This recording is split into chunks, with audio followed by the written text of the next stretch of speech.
Eu não preciso de muito tempo para provar para você que nós vivemos dias confusos.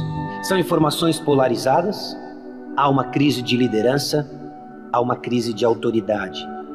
A humanidade caminha a passos largos para um destino desconhecido na perspectiva de muitos, gerando insegurança, desesperança, não há direção. O que nós temos que reconhecer é que para entender para onde estamos indo, temos que entender de onde começamos. Na próxima série de exposição bíblica na Igreja Batista Maranata, nós vamos examinar em 21 mensagens o livro de Gênesis. E é a partir então do texto bíblico em Gênesis que vamos estudar a origem de todas as coisas, o propósito de todas as coisas. É possível entender de onde vêm as mazelas da humanidade, mas é também em Gênesis que caminhamos em esperança, onde as primeiras promessas daquele que viria esmagar a cabeça da serpente, reverter os efeitos do pecado, da queda, nos traria esperança. E ele tem um nome, é Jesus Cristo. Na série Gênesis, a razão de todas as coisas, você vai conhecer um pouco mais do Deus Criador de tudo, a origem de todas as coisas, como o pecado distorceu cada uma delas, e a viva esperança que temos na fé no Senhor Jesus Cristo, que nos direciona e nos dá luz para o próximo passo. Não é preciso ficar preso em dias confusos, não é preciso ficar como ovelhas que não têm pastor, mas nós temos sim a autoridade da palavra de Deus, o bom pastor, que nos guia em dias como esses. Acompanhe a série, entenda de onde viemos, entenda a razão e o propósito de todas as coisas e qual é a nossa esperança para o próximo passo. A esperança, o Deus Criador revelou para nós.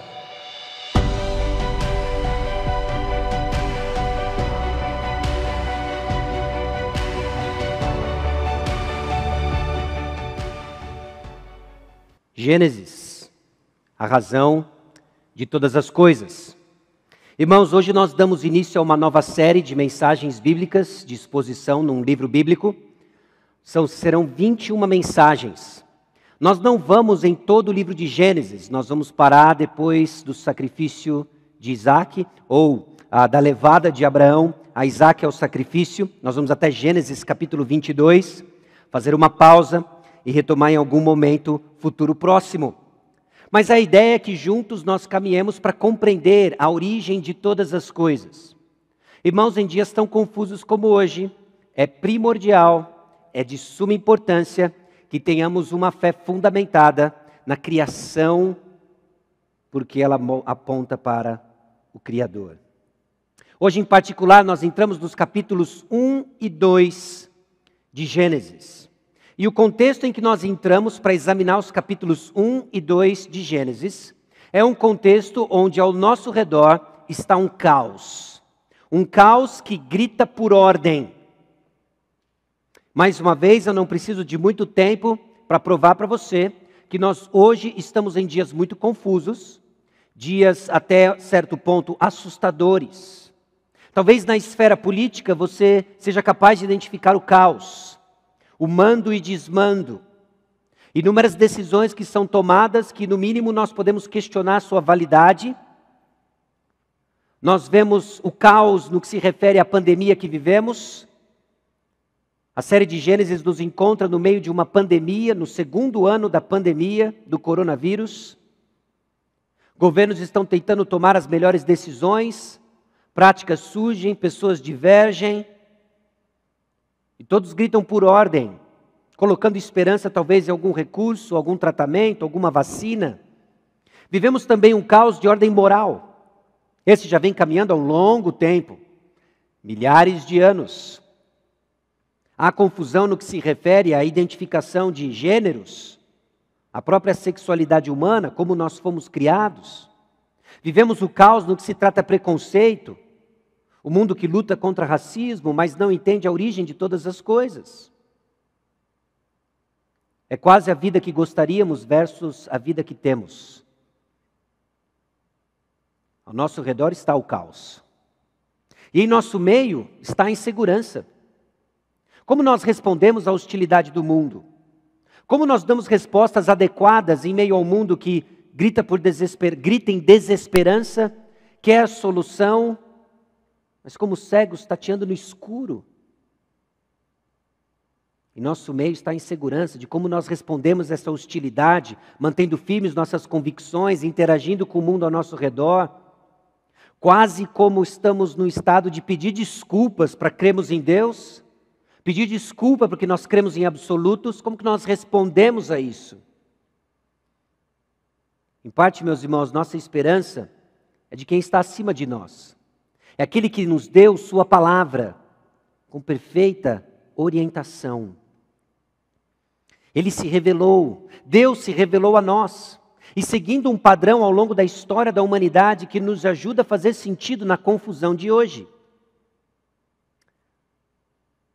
Eu quero ecoar aqui um teólogo, John Walton, que disse o seguinte: é importante entender que a esperança para o futuro não depende de alcançar algo que nunca esteve aqui, mas restaurar o que foi perdido. A série de Gênesis vai nos ajudar a entender o que nós perdemos com a entrada do pecado na história da humanidade. O que Deus está fazendo ao longo da história para restaurar todas as coisas. Se nós vamos caminhar com fé e segurança na confusão de hoje, se nós vamos responder com segurança em meio à hostilidade do mundo, é porque nós sabemos de onde viemos, o que Deus está preparando para nós e o que Ele vai restaurar para nós. A série de Gênesis, então, traz para nós desafios e oportunidades. Talvez de cara eu já vá frustrar alguns. Quando você ouviu falar da próxima série, a série em Gênesis, você preparou sua caderneta, sua caneta, pronto, eu vou responder todas as perguntas que eu sempre tive acerca da ciência e a proposta do mundo para a criação de todas as coisas. É o que alguns chamam do embate e o conflito entre Gênesis e ciência. Aliás, um embate que também é comum nos dias de hoje, quando muitos clamam argumentos científicos para tantas coisas ao nosso redor, em especial referente à pandemia. Para outros, talvez a ênfase na mensagem central vai ser esclarecedor. Mas independente do que seja, eu espero que essa série seja revigorante para nutrir sua fé em pilares fundamentais, verdadeiros, do agir de Deus na história. Pode até ser que algumas questões modernas sejam ou não respondidas pelo texto. Eu quero ajudar você a enxergar Gênesis como ele foi deixado para o povo de Israel, respondendo perguntas que talvez não sejam e satisfaçam a nossa curiosidade, mas são exatamente as respostas que eu e você precisamos. A série traz para nós também oportunidades referente aos fundamentos da nossa fé, apresentando Deus, Criador dos céus e da terra. Gênesis não passa uma frase sequer justificando ou provando a existência de Deus. Gênesis assume a existência de Deus. E assim como Moisés, escrevendo o livro de Gênesis, movido pelo Espírito Santo, nós vamos assumir a existência de Deus. Talvez você que nos escuta, talvez que você que nos assiste, tenha dúvidas acerca da existência de Deus. Então escute o próprio Deus falando com você através da sua palavra. Nós vamos ouvir o texto bíblico, então, conforme a intenção do seu autor, na melhor das nossas tentativas, na melhor dos nossos estudos, nós queremos entender, ainda que limitados, a mensagem do autor do livro para Israel, o seu tema, e por que ele escreveu. Não queremos impor nada ao texto, mas ouvi-lo. Então, antes de uma leitura extensa em Gênesis capítulos 1 e 2, eu quero dar para você algumas diretrizes de como nós vamos abordar o texto bíblico. Gênesis 1 e 2, a maneira como nós dividimos para essa série, é um pouco diferente da divisão natural do texto. A divisão da série, então, aborda a primeira parte natural do livro, que vai de Gênesis capítulo 1, versículo 1, até Gênesis capítulo 2, versículo 3. O desfecho no capítulo 2, versículos 1 e 3. E pega uma primeira parte da segunda grande parte do livro, iniciando no versículo 4, com a expressão, esta é a gênese dos céus e da terra. É o termo hebraico toledot, que marca 10 descendências, 10 gerações, que carregam o desenrolar da trama do livro de Gênesis. Gênesis 1 e 2 é um relato vindo de um narrador onisciente. E vemos nos detalhes disso, tanto quanto no conjunto. Alguém que sabia das intenções divinas. Ninguém estava lá, humanamente falando. Nenhum ser humano estava lá. Mas o Deus Criador dos céus e da terra moveu um homem para narrar para nós tudo o que nós precisamos saber sobre a origem de todas as coisas. O progresso, então, na narrativa, ele é coerente e complementar, nos ajudando a entender como que Deus, que criou todas as coisas, ordenou todas elas, para que fizesse sentido e mostrasse aquilo que foi perdido no paraíso e o que nos aguarda na restauração futura. Bom, ainda sobre Gênesis 1 e 2, Gênesis 1, 1 até 2, 3, é uma descrição cósmica, como Deus transformou o caos em ordem.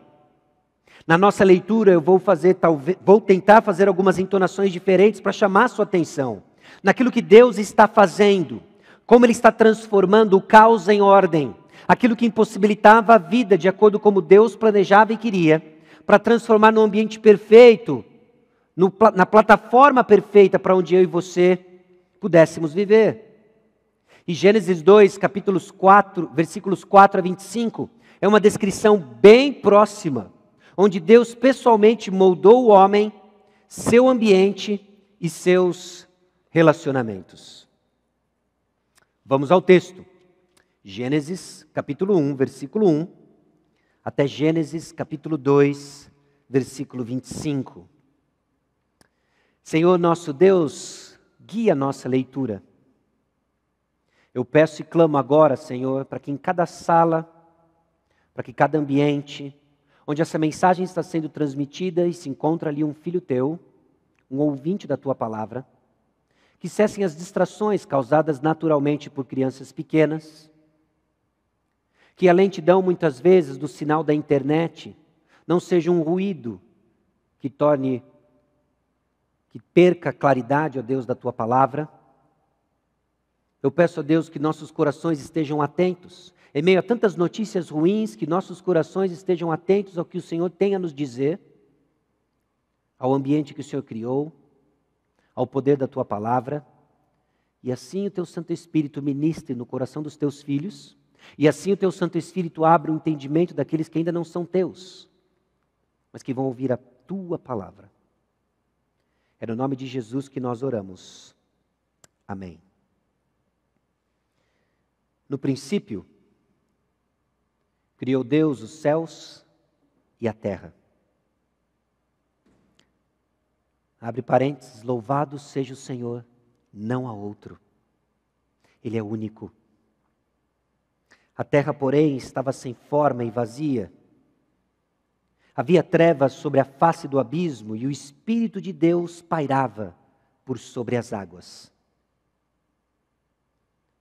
Disse Deus: haja luz, e houve luz. E viu Deus que a luz era boa e fez separação entre a luz e as trevas.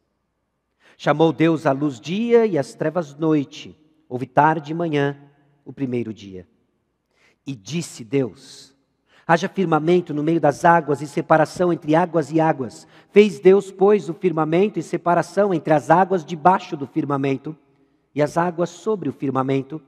E assim se fez. E chamou Deus o firmamento céus. Houve tarde e manhã, o segundo dia. Disse também Deus: ajuntem-se as águas debaixo dos céus num só lugar, e apareça a porção seca. E assim se fez. A porção seca chamou Deus terra, e ao ajuntamento das águas mares. E viu Deus que isso era bom. E disse: produz a terra relva, ervas que deem semente e árvores frutíferas que deem fruto segundo a sua espécie, cuja semente esteja nele, sobre a terra. E assim se fez. A terra, pois, produziu relva, ervas que davam semente segundo a sua espécie, e árvores que davam fruto, cuja semente estava nele, conforme a sua espécie. E viu Deus que isso era bom. Houve tarde e manhã, o terceiro dia. Disse também Deus: haja luzeiros no firmamento dos céus para fazerem separação entre o dia e a noite, e sejam eles para sinais, para estações, para dias e anos. E sejam para luzeiros no firmamento dos céus, para iluminar a terra, e assim se fez. Fez Deus os dois grandes luzeiros, o maior para governar o dia e o menor para governar a noite. E fez também as estrelas e os colocou no firmamento dos céus para iluminarem a terra, para governarem o dia e a noite, para fazerem separação entre a luz e as trevas. E viu Deus que isso era bom. Houve tarde e manhã e o quarto dia.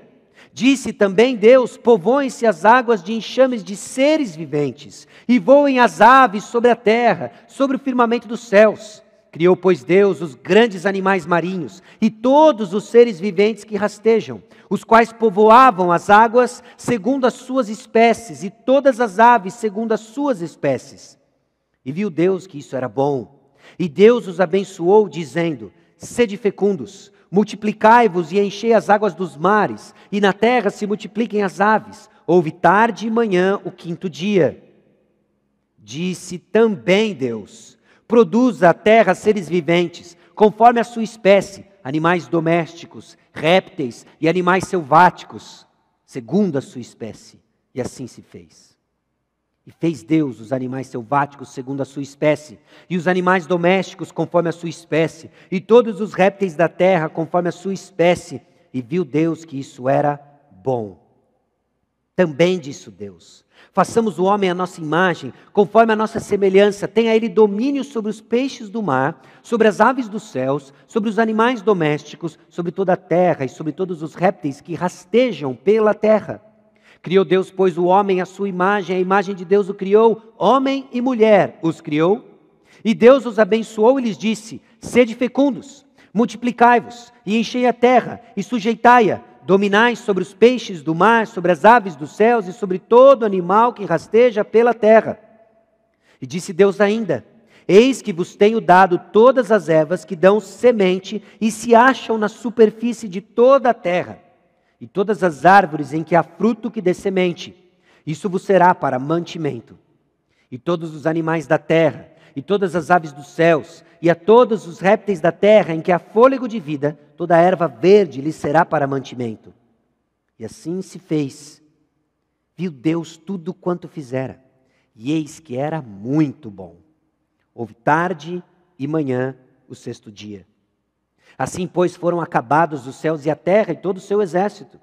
E havendo Deus terminado no dia sétimo a sua obra que fizera, descansou nesse dia de toda a sua obra que tinha feito. E abençoou Deus o dia sétimo e o santificou, porque nele descansou de toda a obra que Deus, que como Criador fizera.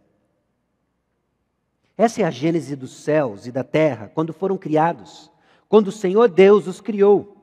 Não havia nenhuma planta do campo, da terra, pois ainda nenhuma erva do campo havia brotado, porque o Senhor Deus não fizera chover sobre a terra, e também não havia homem para lavrar o solo. Mas uma neblina subia na terra e regava toda a superfície do solo. Então formou o Senhor Deus ao homem do pó da terra, e lhe soprou nas narinas o fôlego de vida, e o homem passou a ser alma vivente. E plantou o Senhor Deus um jardim no Éden, na direção do Oriente, e pôs nele o homem que havia formado. Do solo fez o Senhor Deus brotar toda sorte de árvores agradáveis, à vista e boas para alimento. E também a árvore da vida no meio do jardim, e a árvore do conhecimento do bem e do mal. E saía um rio do Éden para regar o jardim, e dali se dividia, repartindo-se em 4 braços. O primeiro chama-se Pison, é o que rodeia a terra de Avilá, onde há ouro. O ouro dessa terra é bom. Também se encontra lá o bidélio e a pedra de ônix. O segundo rio chama-se Gion, é o que circunda a terra de Cuxi. O nome do terceiro rio é Tigre, e o que corre pelo oriente da Síria. E o quarto é o Eufrates. Tomou, pois, o Senhor Deus ao homem e o colocou no meio do jardim para o cultivar e o guardar. E o Senhor Deus lhe deu essa ordem: de toda a árvore do jardim comerás livremente, mas da árvore do conhecimento do bem e do mal não comerás, porque no dia em que dela comeres, certamente morrerás. Disse mais o Senhor Deus: não é bom que o homem esteja só, far-lhe-ei uma auxiliadora que lhe seja idônea. Havendo, pois, o Senhor Deus formado da terra todos os animais do campo e todas as aves dos céus, trouxe-os ao campo para ver como este lhe chamaria. E o nome que o homem desse a todos os seres viventes, esse seria o nome deles. Deu nome o homem a todos os animais domésticos, às aves dos céus e a todos os animais selváticos. Para o homem, todavia, não se achava uma auxiliadora que lhe fosse idônea. Então, o Senhor Deus fez cair pesado sono sobre o homem, e este adormeceu, tomou uma das suas costelas e fechou o lugar com carne. E a costela que o Senhor Deus tomara ao homem, transformou-a numa mulher e lhe a trouxe. E disse o homem: esta, afinal, é osso dos meus ossos e carne da minha carne, chamar-se-á varoa, porquanto do varão foi tomada. Por isso, deixa o homem pai e mãe e se une à sua mulher, tornando-se os dois uma só carne. Ora, um e outro, o homem e sua mulher, estavam nus e não se envergonhavam. Meus irmãos, amigos que nos escutam, o que nós acabamos de ler? Nós lemos a palavra de Deus. Nós lemos a palavra de Deus descrevendo como Deus trouxe à existência todas as coisas.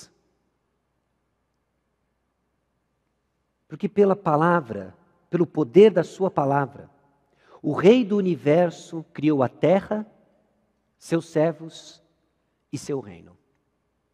É importante reconhecermos em dias de tanta confusão, em dias de tanta especulação em nome da ciência, de que foi pelo poder da sua palavra que o Rei do universo criou a terra, seus servos e seu reino.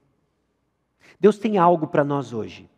Deus quer encorajar o coração de cada um de nós no conhecimento da sua palavra, do poder da sua palavra, que foi por meio da sua palavra que o Rei do universo criou a terra, seus servos e seu reino. E eu quero começar aqui um pouco fazendo algumas observações do texto. Algumas observações acerca do texto, aplicados à nossa realidade. Nem sempre, meus irmãos, as coisas foram do jeito que são. Nem sempre as coisas foram do jeito que são. E para nossa esperança, nem sempre vão ser como serão. Como as coisas são hoje? Não é só a pandemia do coronavírus que nos assusta com doenças que causam dor, sofrimento, deformações. São doenças diversas. São também desastres naturais, erupções vulcânicas, que estão esvaziando uma ilha por completo. São tempestades mais frequentes. Talvez o início de um pequeno tornado na própria região de São José dos Campos, que experimentamos um tempo atrás. São relacionamentos em crise do governo com os cidadãos, de casamentos, hostilidade, nervos à flor da pele, sendo comunicados nas redes sociais, potencializando tudo aquilo que nos causa desgosto e nos fazendo perguntar se existe algo além disso que experimentamos. Eu quero dizer para você que nem sempre as coisas foram desse jeito. E nem sempre vão ser desse jeito. Deus estabeleceu um padrão logo no início da criação. Nós vimos nos primeiros versículos da narrativa de que Deus transforma o caos em ordem. Eu quero definir caos com você aqui como aquilo que impossibilitava a vida como Deus queria. E ordem como a forma como Deus queria que as coisas fossem. Assim ele transforma um cenário que traria impossibilidade para a existência da vida em algo ordenado, do jeito que ele queria. As coisas foram criadas em perfeita harmonia em todos os níveis. Logo no capítulo 1, versículo 4, o texto diz: e viu Deus que a luz era boa. No versículo 10, ele afirma o mesmo sobre o firmamento. E viu Deus que isso era bom. Um padrão que se repete. E viu Deus que isso era bom. no versículo 12, no versículo 18, no versículo 21, no versículo 25. Encerrando no versículo 31, viu Deus tudo quanto fizera, e eis que era muito bom.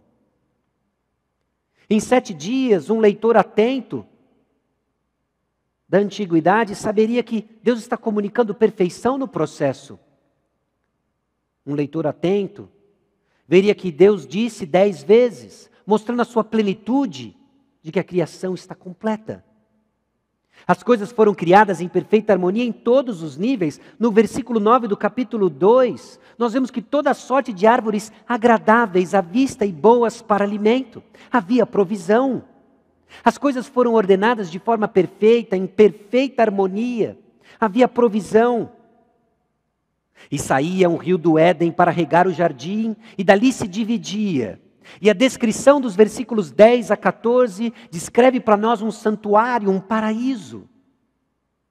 Alguns teólogos dizem, inclusive, de que lança para nós o protótipo de tudo aquilo que viria descrito depois no tabernáculo, no templo, um santuário.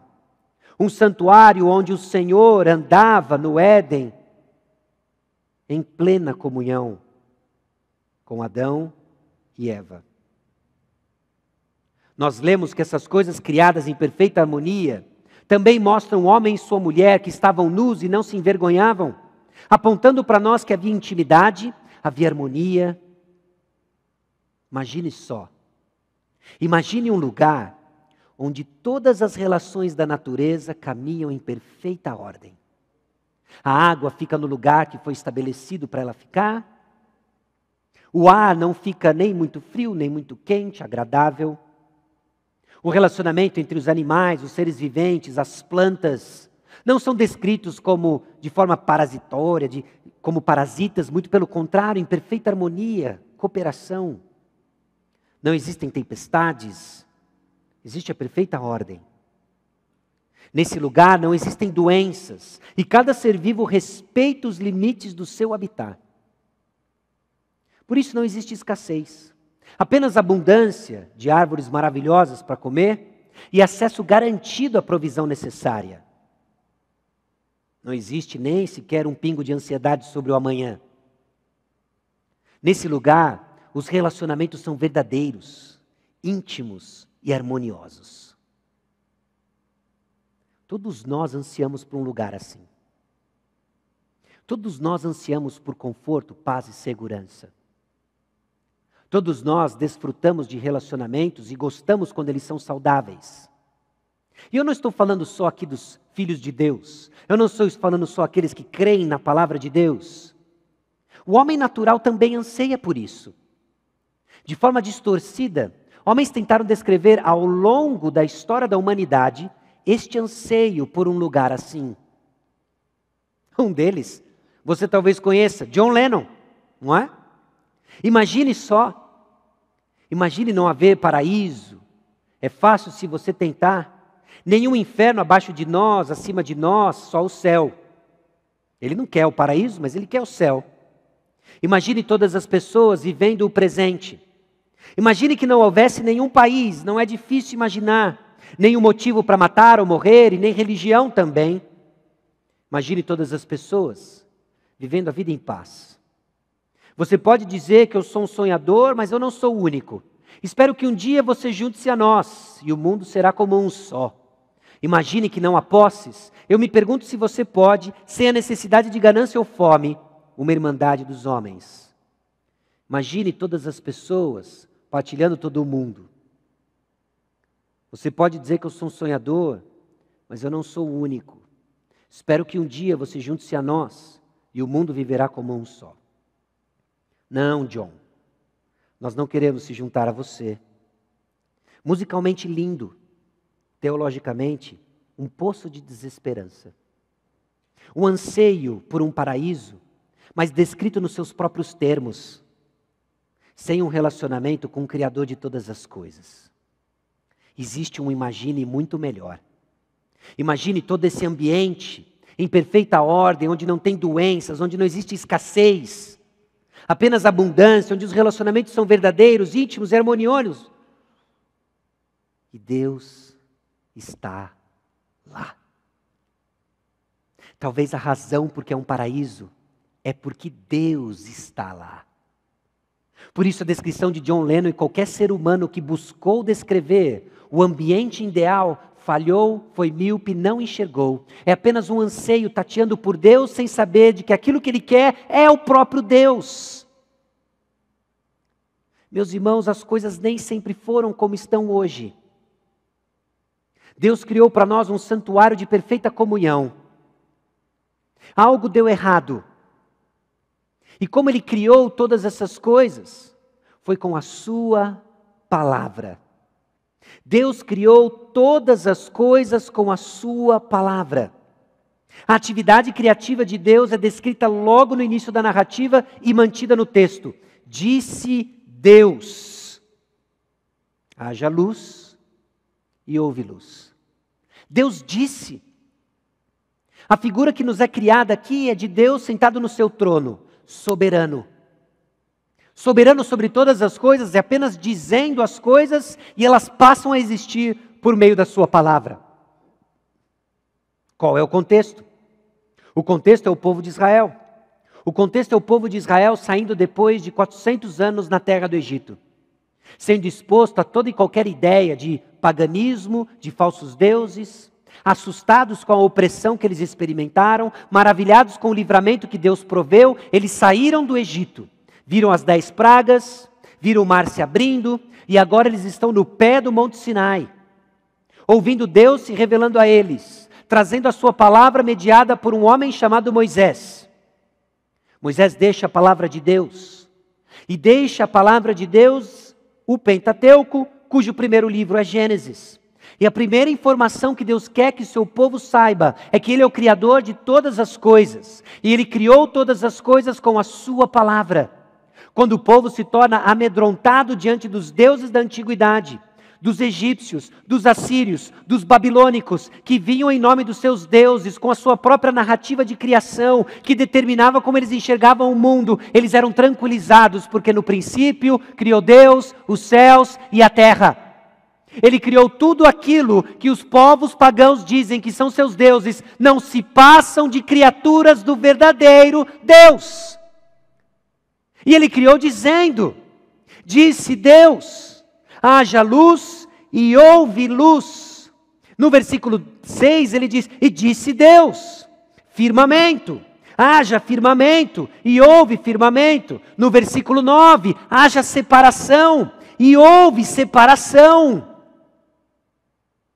É a palavra de Deus criando todas as coisas e passando a colocar ordem no caos. Aquilo que impossibilitava a vida, como Deus queria, agora vai ser ordenado por meio da sua palavra. Um padrão que eu e você precisamos ouvir, eu e você precisamos nos encorajar. Deus continua criando vida por meio da sua palavra. Onde aqueles que nos escutam não têm vida, estão separados de Deus, escute a palavra de Deus, ela traz vida. E a sua atividade criativa começa por rechaçar as forças do caos. São essas forças que nos impedem a vida como Deus quer.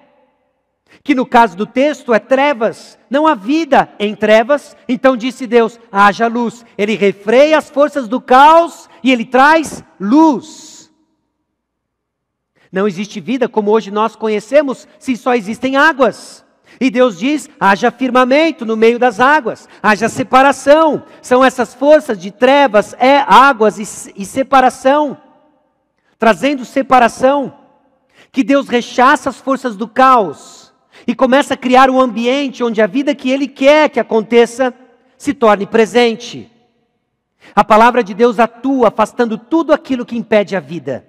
Quando a palavra de Deus é proclamada nos ruídos do nosso coração, que tudo aquilo que faz ofuscar com que a semente do Evangelho brote, a palavra de Deus atua, rechaça o caos e traz vida. Foi assim que Ele atuou no seu coração, meu irmão. Foi assim que Ele atuou no meu coração.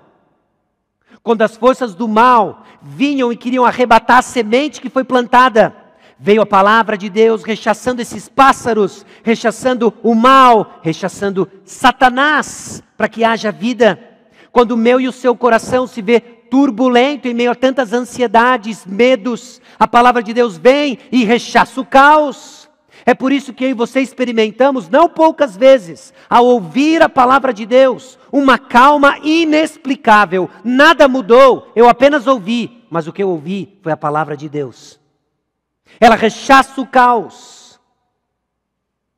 O povo de Deus precisa ouvir isso. O povo de Israel precisava ouvir isso. Que no meio das tentações do deserto, as provações do deserto, os exílios que virão, o povo de Deus constantemente era lembrado do Deus Criador dos céus e da terra, que tornou todas as coisas a existir por meio da sua palavra. Meus irmãos, é um padrão. 2 Pedro capítulo 3, versículos 5 e 7 diz o seguinte: porque deliberadamente esquecem que de longo tempo houve céus bem como a terra, a qual surgiu da água, e através da água pela palavra de Deus, pela qual veio a perecer o mundo daquele tempo afogado em água. Nós vamos chegar lá, está falando do dilúvio. Ora, os céus que agora existem e a terra, pela mesma palavra, têm sido entesourados para o fogo, estando reservados para o dia do juízo e destruição dos homens ímpios. É a atividade da palavra de Deus, rechaçando o caos e criando todas as coisas. Deus continua falando para estabelecer a ordem, a vida como Ele quer. No versículo 14 nós vimos, disse também Deus, e criou-se os luzeiros. Fascinante a maneira como isso é ordenado e trazido a nós. É no quarto dia. No quarto dia Deus cria os luzeiros. Ele não chama de sol e lua, mas no quarto dia Ele cria os luzeiros. Entra a vegetação no terceiro dia, peixes e aves no quinto dia, nos fazendo no mínimo suspeitar. Terceiro dia, vegetação, criatura. Quinto dia, peixes e aves, criaturas. Quarto dia, luzeiros, que são criaturas. No quarto dia, Deus criou luzeiros. Sol e lua não são deuses, mas criaturas. A palavra de Deus nos lembra que muito daquilo que nos aflige são criaturas. Aquilo que afligiu o povo de Israel, em nome do Deus Sol, do Deus Lua, que exércitos babilônicos, assírios, pagãos, que seja, buscavam sua motivação para dizimar e subjugar o povo de Israel. O povo era tentado a ver o sol e a lua como poderosos deuses. Mas note, são apenas criaturas. Deus estabeleceu limite para todos eles. Limites que somente Ele pode ultrapassar. Ele estabeleceu um limite para esses luzeiros. Sol, você vai ficar durante o dia. Lua, você vai ficar sobre a noite. Mas quando eu quiser trazer trevas sobre o Egito, Sol, você sai de cena. Lua, você sai de cena. E que impere trevas. Porque o Criador dos céus e da terra é o nosso Deus soberano. Meus irmãos, nosso destino não está escrito nas estrelas. Talvez na nossa herança mística, supersticiosa, alguns ainda ficam atemorizados com o que dizem as estrelas. Ou melhor, o que dizem os supostos estudiosos das estrelas. Não se assuste. Nosso destino não está nas mãos das estrelas, não está na mão do sol, não está na mão da lua, de nenhum calendário. Não precisamos temer o ocaso, nem coisa alguma neste universo. O nosso Deus soberano fez e controla todas as coisas, e Ele cuidará do seu povo. Gênesis 1 e 2, nos lembrando quem é o nosso Deus. Em Jeremias capítulo 10, versículo 5, o profeta diz o seguinte: os ídolos são como um espantalho em pepinal, e não podem falar. Necessitam de quem os leve, porquanto não podem andar. Não tenhas receios deles, pois não podem fazer mal, e não está neles o fazer o bem. O povo de Israel precisava ouvir isso. Quando atemorizado por povos ao seu redor, eles precisavam ouvir isso. O povo da Igreja Batista Maranata precisa ouvir isso. Quando atemorizado pelo poder de governantes, Quando atemorizado pelo poder de micro-organismos deste universo, sejamos lembrados de que Deus trouxe à existência todos eles. Não tenha receio deles, pois não podem fazer mal e não está neles o fazer o bem. Nós sofremos as consequências de suas ações, sem dúvida. Mas recebemos porque reconhecemos de que por trás de cada um tem ação de um Deus soberano. E essa é a palavra de Deus, que carrega uma trajetória teológica, que nos ajuda a enxergar a maneira como Ele age na história. Meus irmãos, a palavra de Deus. Esse é um tema que aparece em narrativas ao longo do texto bíblico, de Gênesis a Apocalipse. E logo no início nós temos informações do que a palavra de Deus faz. Ela cria, ela põe ordem. Ela cria rechaçando o caos. Ela cria ordenando todas as coisas. Existe então um padrão da atuação divina por meio de sua palavra. É esse o padrão que eu e você precisamos. É parte do nosso valor como igreja, Igreja Batista Maranata, de ouvirmos a proclamação da palavra, de ensinar a palavra, de nos aconselhar com a palavra. Palavra de quem? Palavra de Deus. Por quê? Porque Deus estabelece ordem por meio da sua palavra. E aquilo tudo que impossibilita que você viva a vida em abundância que Jesus veio trazer, é a palavra de Deus que rechaça essas forças do caos, é a palavra de Deus que põe ordem na sua vida, é a palavra de Deus que faz você desfrutar de tudo aquilo que Deus planejou para mim e para você. Que hoje nós reconhecemos de que as coisas não são como elas devem ser. Nós lemos sobre o paraíso. Onde está Gênesis 1 e 2? O ápice dessa palavra de Deus se encontra, então, na encarnação do Verbo, apontando para Cristo na criação. A trajetória teológica nos leva, então, para João, capítulo 1, versículos 1 a 5. No princípio era o Verbo, e o Verbo estava com Deus, e o Verbo era Deus. Ele estava no princípio com Deus. Todas as coisas foram feitas por intermédio dele, e sem ele nada do que foi feito se fez. A vida estava nele, e a vida era a luz dos homens. Versículo 14. E o Verbo se fez carne, e habitou entre nós, cheio de graça e de verdade, e vimos a sua glória, glória como do unigênito do Pai. Meus irmãos, não é só um Deus soberano, sentado no seu trono, o trono do universo, dizendo coisas, fazendo acontecer. Esse Deus, que tem uma palavra de poder, que cria todas as coisas, se fez carne, e habitou entre nós. E vemos um progresso na narrativa bíblica, de que não se trata de palavras distantes, mas se trata de palavras próximas. O próprio Deus moldando o homem, o próprio Deus estabelecendo um relacionamento com o homem, falando com o homem no jardim. O próprio Deus se despindo de sua glória,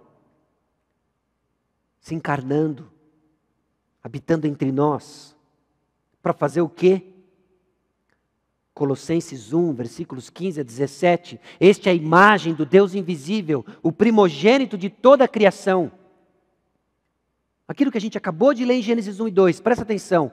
Pois nele foram criadas todas as coisas, nos céus e sobre a terra, as visíveis e as invisíveis, sejam tronos, sejam soberanias, quer principados, quer potestades. Tudo foi criado por meio dele e para ele. Ele é antes de todas as coisas, nele tudo subsiste. Meus irmãos, perceber a natureza exaltada de Jesus nos torna mais conscientes do seu tremendo sacrifício ao se tornar humano. Do seu tremendo sacrifício em meu lugar e no seu lugar na cruz do Calvário. O Criador entrou no palco da criação como personagem central para assumir o meu lugar, o seu lugar na cruz do Calvário. Ele que tinha poder para ordenar todas as coisas, ele que tem poder para sustentar todas as coisas, morreu por causa do seu pecado, do meu pecado. E continua ordenando todas as coisas por meio da sua palavra, sustentando todas as coisas por meio da sua palavra. Esse é o nosso Deus, Criador dos céus e da terra. Deus não só criou todas as coisas com a sua palavra, Ele também ordenou todas as coisas com a sua palavra. E que coisas são essas? Talvez quando a gente fala de criação, você pense logo sobre os céus, sobre a terra, tudo aquilo que nós lemos em Gênesis capítulo 1, os animais, tudo aquilo que é tangível. Mas Deus não só criou todas essas coisas, a partir do nada, trazendo a existência, Ele também ordenou todas as coisas com a sua palavra. Os relacionamentos de causa e efeito na própria natureza, os relacionamentos de causa e efeito nos relacionamentos, todos eles foram criados por Deus. Deus ordenou as coisas, as dinâmicas da natureza. No capítulo 2, versículos 5 e 6, nós vemos que não havia ainda nenhuma planta do campo na terra, pois ainda nenhuma erva no campo havia brotado. Porque o Senhor Deus não fizera chover sobre a terra, e também não havia homem para lavrar o solo. Mas uma neblina subia da terra e regava toda a superfície do solo. E quem está por trás? A palavra de Deus ordenando as dinâmicas da natureza. Deus tomou e toma conta de cada detalhe em sua criação. Ele não só estabeleceu as ordens das coisas e partiu para cuidar de outros planetas, explosões cósmicas ou algum buraco negro no universo. Deus criou todas as coisas e continua sustentando cada uma delas com a sua palavra. Eu já contei para os irmãos uma vez, quando ainda muito pequeno, refletindo sobre algumas coisas, limitado no conhecimento que eu tinha. Eu peguei um dente de leão e soprei e fiquei observando aqueles pequenos paraquedas voando, seguindo o curso do meu sopro e do vento. Cada um numa trajetória diferente. E eu fiquei me perguntando se Deus estava controlando cada trajetória e com que propósito. Será que faria diferença no universo se um fosse para a esquerda ao invés de para a direita? Por que um foi mais para cima e outro mais para baixo? Quais são as forças que estão por trás de cada um deles? E ainda, e Deus está no controle de tudo isso? Sim, Ele está. Essa é a doutrina da providência divina que nos consola em meio à desordem ou notícias de desordem. Tome todas as precauções devidas durante a pandemia. Mas não tem gotícula de saliva que saia de alguém próximo. Não tem respiração de alguém contaminado próximo. Que não esteja a serviço da providência de Deus, agindo para que seu perfeito plano construa a história para a sua própria glória. Nós vamos nos precaver, mas nós vamos confiar. Nós vamos seguir confiando de que o Deus Criador dos céus e da terra, que sustenta todas as coisas pela palavra do seu poder. Leia isso daqui. Ele que é o resplendor da glória, a expressão exata do seu ser, sustentando todas as coisas pela palavra do seu poder. Depois de ter feito a purificação dos pecados, assentou-se à direita da majestade nas alturas, tendo se tornado tão superior aos anjos, quanto herdou o mais excelente nome do que eles. Sustentando não é algumas coisas, todas as coisas pela palavra do seu poder. Deus ordenou todas as coisas com a sua palavra, não só as dinâmicas da natureza, mas também a função do homem.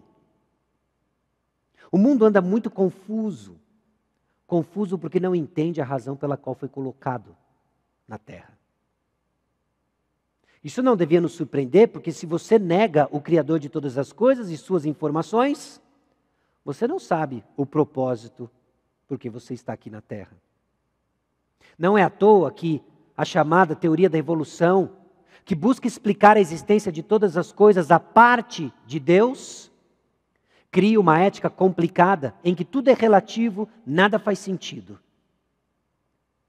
E todas as distorções que advêm justamente de não crer no Criador dos céus e da terra. Então eles não entendem a função de estar na terra.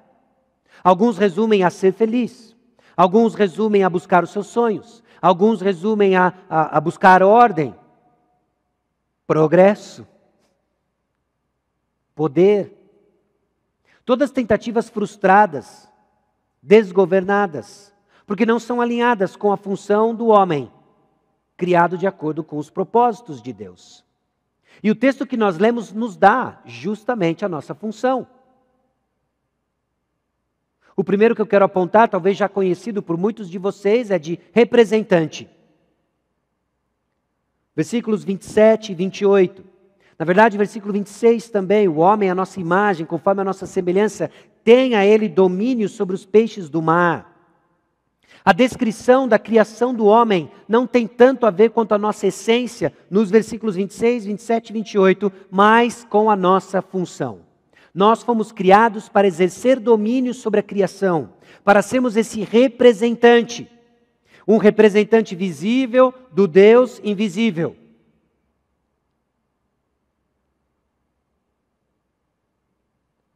Veja essa definição sobre essa representatividade do homem. É uma manifestação física da essência divina ou real que porta a função daquilo que representa.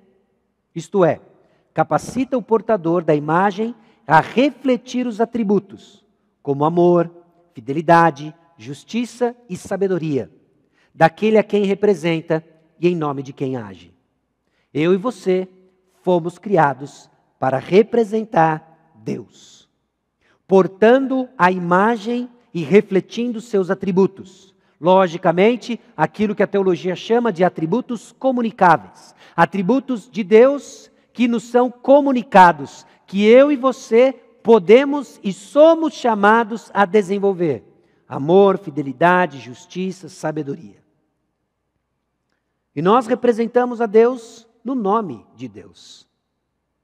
Deus ordenou todas as coisas, as dinâmicas da natureza, a função do homem como representante, a função do homem como alma vivente, dependente. Versículo 5, versículo 7. O homem ainda não havia sido colocado para lavrar o solo, é assim que diz o versículo 5. E no versículo 7, então formou o Senhor Deus o homem do pó da terra, e lhe soprou nas narinas o fôlego da vida, e o homem passou a ser alma vivente. Irmãos, é extremamente curioso e fascinante quando nós olhamos temas bíblicos que são carregados ao longo não só do livro de Gênesis, mas em toda a Escritura. Nós vimos alguns aqui sobre, por exemplo, a palavra de Deus. Mas Gênesis capítulo 2, versículo 7 lança outro, terra. Terra. Há um relacionamento de dependência de Deus por meio da terra que Ele nos deu. Que inclusive vai fazer parte das promessas que Ele vai colocar para o seu povo lá na frente, através de Abraão. Mas nós somos dependentes. Nós somos essa alma vivente. Deus nos molda do solo, do barro, da terra, sopra em nós o fôlego de vida. Tem barro, tem fôlego, e eles se fundem em algo extremamente misterioso. Alma vivente. Às vezes nós ficamos confusos quando tentamos criar uma separação artificial daquilo que Deus nos fez. Alma vivente. Às vezes desprezamos a matéria em prol do espírito, beirando a heresia do gnosticismo, já combatida em 1 João.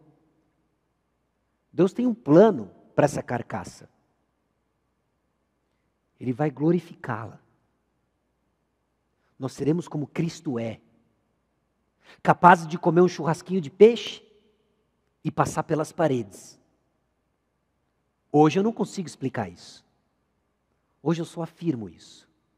Nós não conhecemos uma condição capaz de fazer isso. Esse é o estado que teremos, ressurretos com o Senhor Jesus. Essa alma vivente, ela é também dependente. Ela foi colocada no solo, e no solo para trabalhar, lavrar o solo. Não fomos criados para autonomia. Não fomos criados para autonomia. O mundo grita conceitos de liberdade que não são as liberdades que nós temos na palavra de Deus. O mundo quer uma autonomia danosa. O mundo quer se desligar da pessoa de Deus. E meus irmãos, quando a criatura dependente de Deus, quando essa criatura que veio do pó, busca se afastar do Criador de todas as coisas, nós perdemos nosso propósito, nós perdemos nossa representatividade, vai dar ruim. Nós não fomos criados para autonomia. Ser livre não é ser independente. Nós somos dependentes do conselho de Deus. Deus havia dado e expressado ordens claras: de toda a árvore do jardim comerás livremente, mas da árvore do conhecimento do bem e do mal não comerás. Nós somos dependentes do conselho divino antes da queda, antes da entrada do pecado, muito mais agora. Ser livre, então, não é ser independente. A função do homem de ser representante, de ser essa alma vivente dependente, de ser trabalhador. Tomou, pois, o Senhor Deus ao homem e o colocou no jardim do Éden para o cultivar e o guardar. Nós temos uma função. Trabalho não é resultado da queda. Sem dúvidas, ele foi afetado pela queda, ele foi afetado pelo pecado, mas eu e você fomos colocados aqui na terra também para trabalhar. Percebe como isso vem de encontro, inclusive, com as nossas lutas diárias de preguiça, por exemplo. Esse homem que é trabalhador precisa ser alguém capaz de cultivar, ou seja, formar. Deus é glorificado quando você, profissional, exerce a sua vocação com excelência. Exerce o seu trabalho com excelência.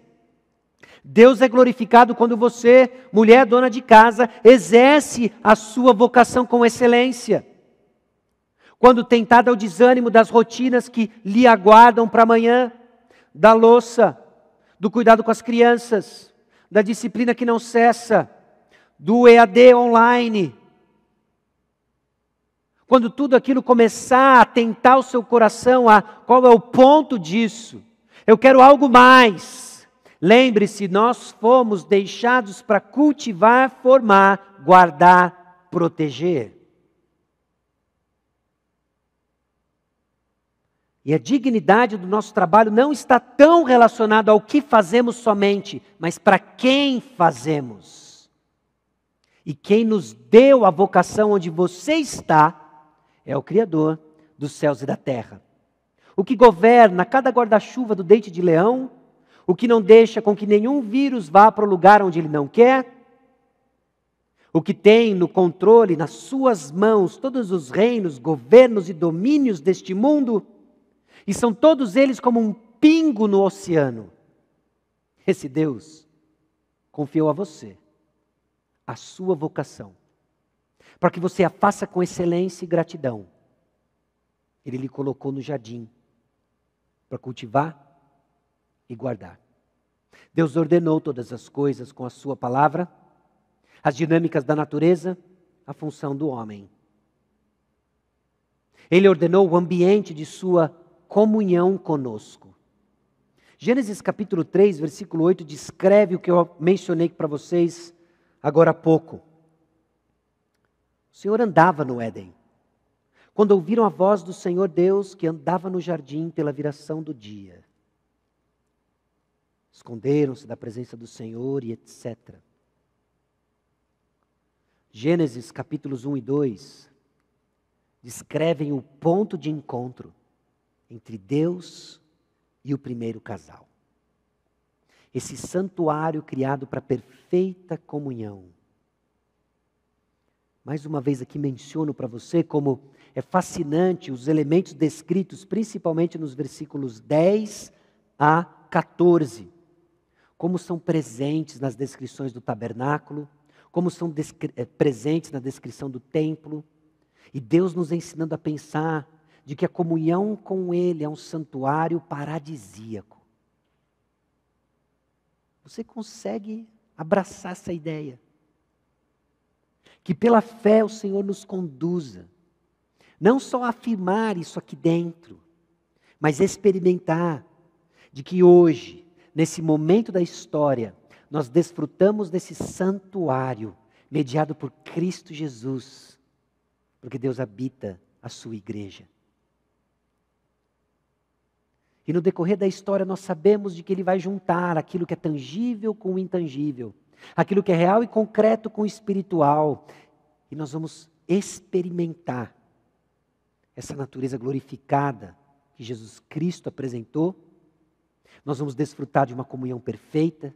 Nós vamos nos reunir com os nossos irmãos que partiram antes de nós.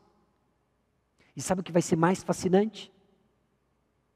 Não é o governo perfeito, não é a ausência de vírus, não é as dores do trabalho inexistentes. Deus vai estar lá. É a Ele que a nossa alma anseia. Aquilo que John Lennon foi incapaz de descrever, porque ele era míope e cego para a realidade acima do sol. Eu e você temos informações daquilo que Deus está fazendo. É verdade, as coisas não são como elas devem ser. Pessoas morrem, partem o nosso coração. A morte nos lembra que tem algo errado, gritando de que tem algo errado.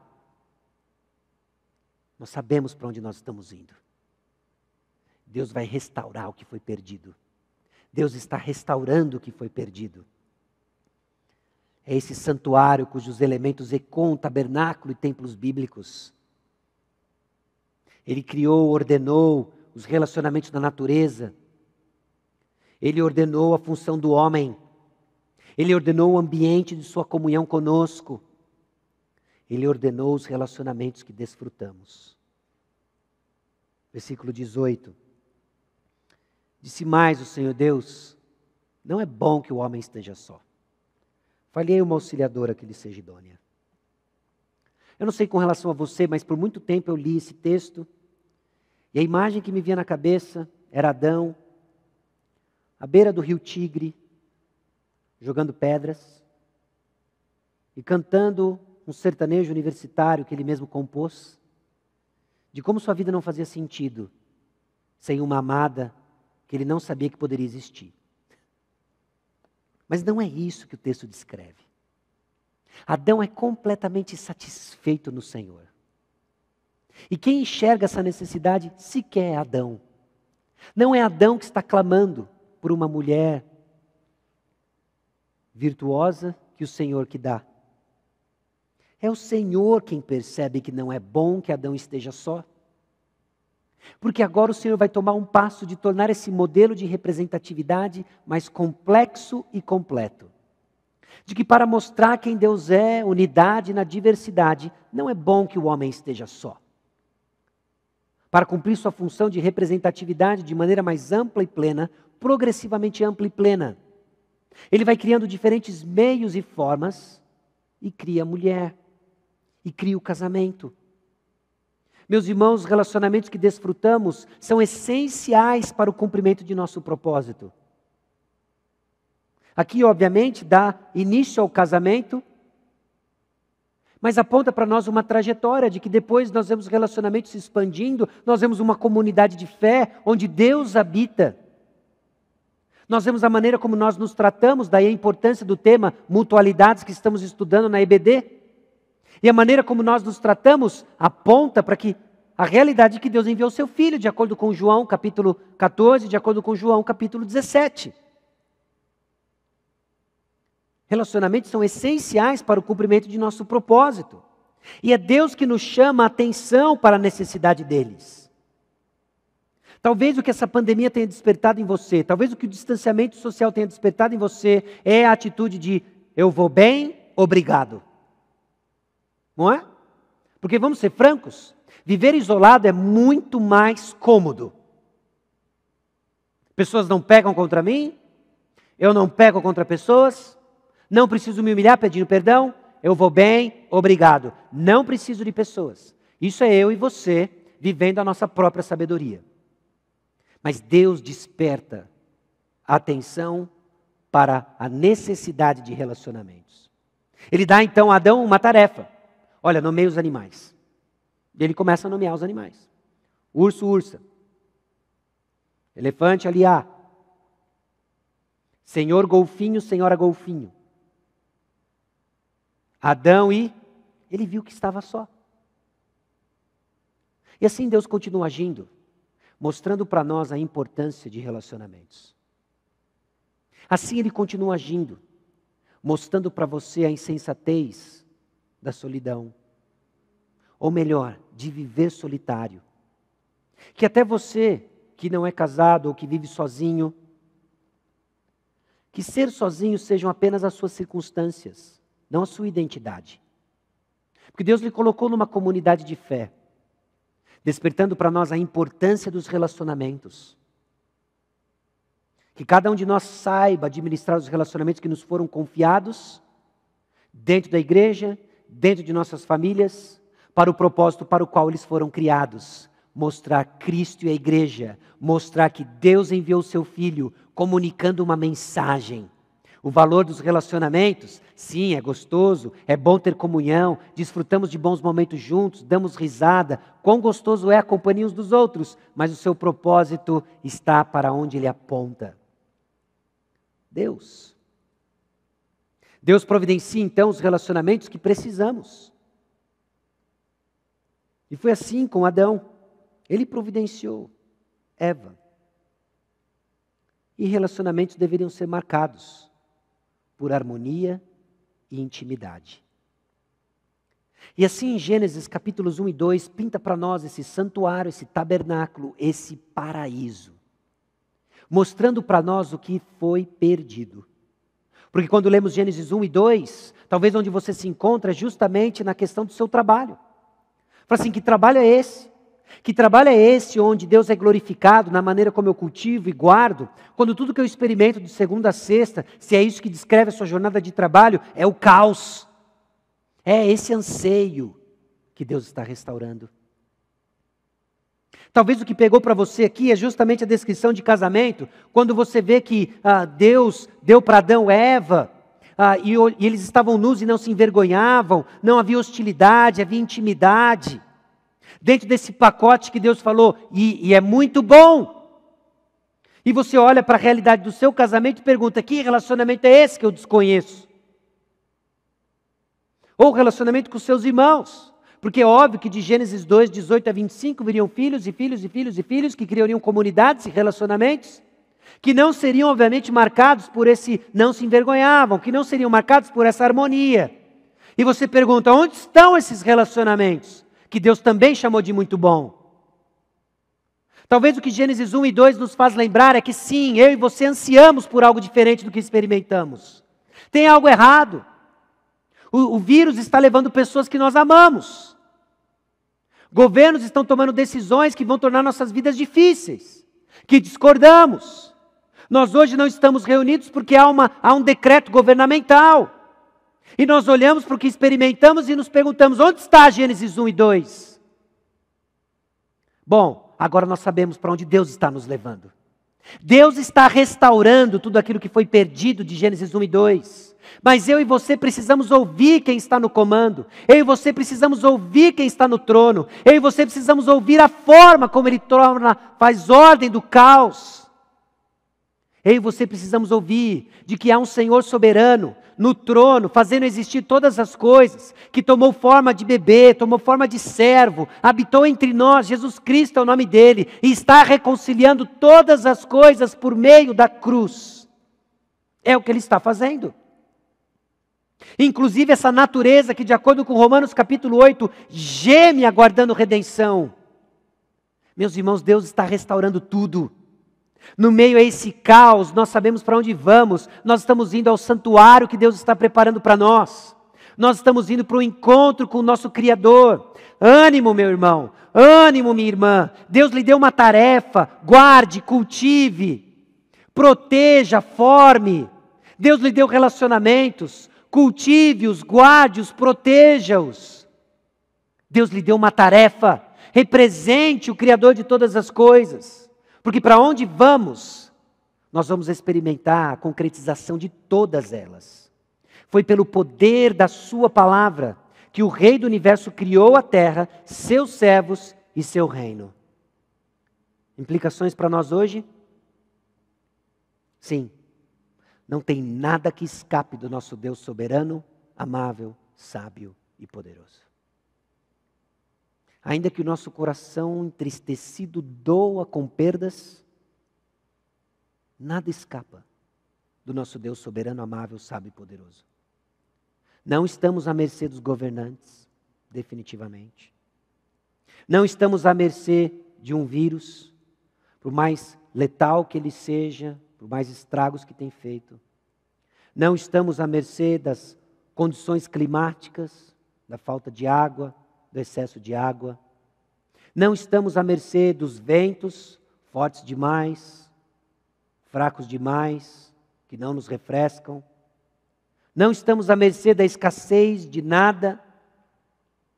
Estamos única e exclusivamente nas mãos do nosso bom Deus, que na tua graça e na tua misericórdia, por vezes, provê muito mais do que precisamos.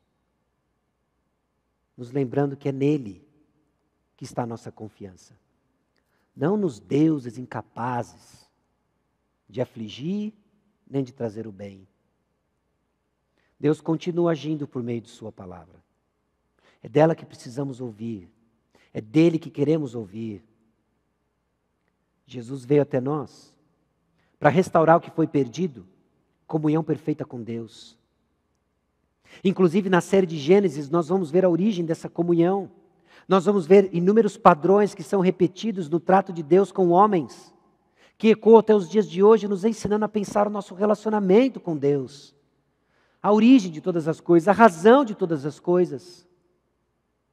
Nós sabemos que ao ouvirmos e praticarmos a palavra, vivemos em direção ao que nos aguarda. Deus está restaurando aquilo que foi perdido. Comunhão com Ele. Nós somos incapazes de restaurar, por isso precisamos de um Salvador. Jesus Cristo que tomou a iniciativa, que viveu a vida que eu e você não conseguimos viver, que descreve alguém em comunhão perfeita com o Pai. Jesus Cristo viveu essa vida. Aí Ele morreu a morte que eu e você deveríamos morrer. Aqueles que foram separados, expulsos do jardim, do santuário, da presença de Deus, precisavam da morte. Mas Jesus morreu em nosso lugar. E todos aqueles que creem em Jesus Cristo como seu único e suficiente Salvador, são feitos filhos de Deus. E entram agora para esse grupo que está sendo constantemente transformado, que em meio a inúmeros desafios e obstáculos enfrentam, aguardam a restauração daquilo que foi perdido no Jardim do Éden. Comunhão eterna com o nosso Deus. Vamos orar. Senhor, nosso Deus e Pai, nós somos gratos ao Senhor.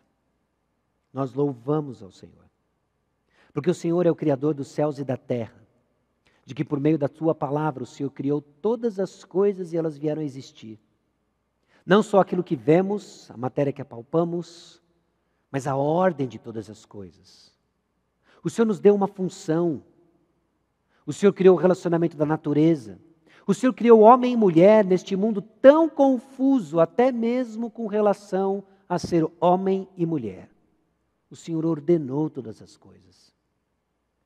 Nos submetemos ao Senhor e queremos ser instrumentos nas Tuas mãos para proclamar essas verdades no mundo caótico, que pode experimentar a ordem que facilita a vida que o Senhor quer que vivamos, por meio da Tua palavra e submissão aos Teus soberanos planos.